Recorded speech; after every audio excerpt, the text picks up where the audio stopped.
बिस्मिल्लाहिर्रहमानिर्रहीम। सजाद अहमद की तरफ से सबको सलाम पहुँचे। British system lecture number 28। चलें स्टार्ट करते हैं। विचुअल मेमोरी।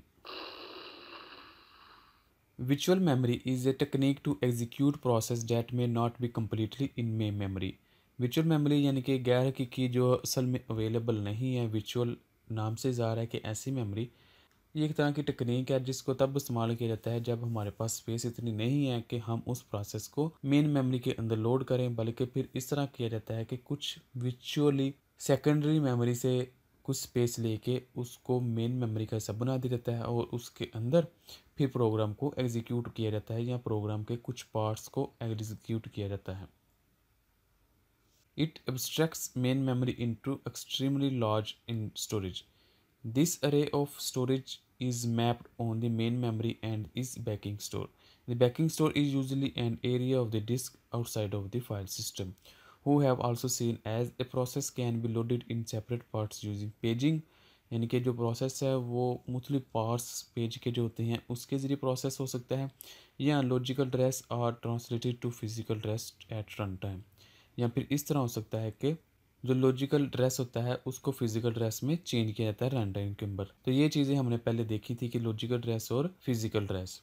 इट इज़ टर्म विचुअल memory and is available for every process, यानी कि हर प्रोसेस के लिए अवेलेबल होती है। The actual physical memory into which the process parts are loaded in refer to as real memory.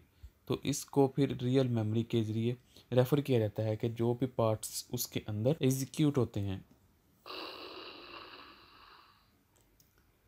Demand paging. Virtual memory can be implemented by the technique called the demand paging. Demand paging के ज़रिए हम virtual memory की technique को इस्तेमाल कर सकते हैं। It is a technique in which page is brought into memory when it is actually need.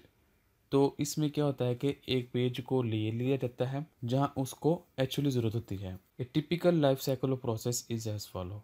कोई भी प्रोसेस है नॉर्मली उसका लाइफ साइकिल क्या हो सकता है। व्हेन प्रोसेस इज़ इनिशिएटेड, जैसे प्रोसेस को क्रिएट किया जाता है या बनाया जाता है या स्टार्ट किया जाता है, the operating system must at least load one page in real memory.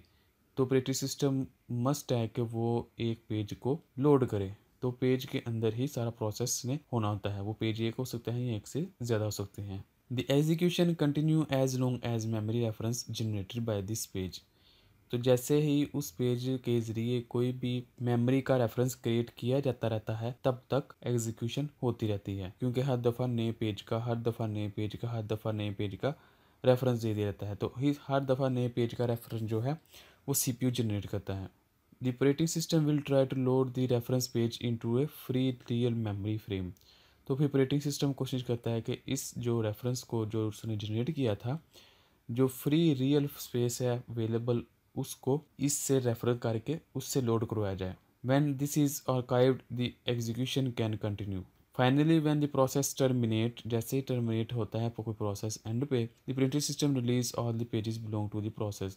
तो ऑपरेटिंग सिस्टम जितने भी इस रिलेटेड प्रोसेस के लिंक होते हैं पेजेस के साथ, उन सब को वो रिलीज़ कर देता है। जितने भी पेजेस होते हैं इस प्रोसेस को लोड करवाने में या एग्जीक्यूट करवाने में, जैसे ही वो प्रोसेस ख़त्म होता है तो उन पेजेस को भी ख़त्म कर देता है। The pages become available to other process.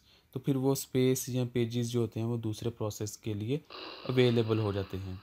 तो आप इसकी एग्जांपल इस तरह देख सकते हैं कि अगर ये प्रोसेस ए है, ये प्रोसेस बी है, ये प्रोसेस सी है, तो इसको ज़रूरत पड़ी थी 6 पेजेस की, इसको ज़रूरत पड़ी थी 7 पेजेस की, इसको ज़रूरत पड़ी थी 4 पेजेस की। तो ये आप समझ लें टाइम लाइन है मेन मेमोरी का या विचुअल मेमोरी का, जिसके अंदर कोई भी प्रोसेस एग्जीक्यूट हो रहा है। तो पहले 2 पेजेस के लिए पहले उसने ए प्रोसेस को टाइम दिया, फिर अगले पेज के लिए उसने बी प्रोसेस को टाइम दिया, फिर उसने सी प्रोसेस के 2 पेजेस को एग्जीक्यूट किया, फिर ए वाले को, फिर सी को, फिर बी को, फिर बी को। तो ये जो काम हो रहा होता है पेजेस को एग्जीक्यूट करना, लोड करना, ये इतनी स्पीड से हो रहा होता है कि हमें पता ही नहीं चलता कि अब किस प्रोसेस को टाइम दिया जा रहा है या किस प्रोसेस के पेजेस को लोड करके उसकी एग्जीक्यूशन की जा रही है। तो ये हो भी सकता है कि ये 1 सेकंड के लाखों या हज़ारों में हिस्से के अंदर ये काम हो रहा हो। Thank you for watching. अल्लाह हाफिज़। अगर कोई क्वेश्चन है कंप्यूटर साइंस के मतलब वो पूछे। चैनल को सब्सक्राइब करें और इस वीडियो को अपनी क्लास वालों के साथ शेयर करें।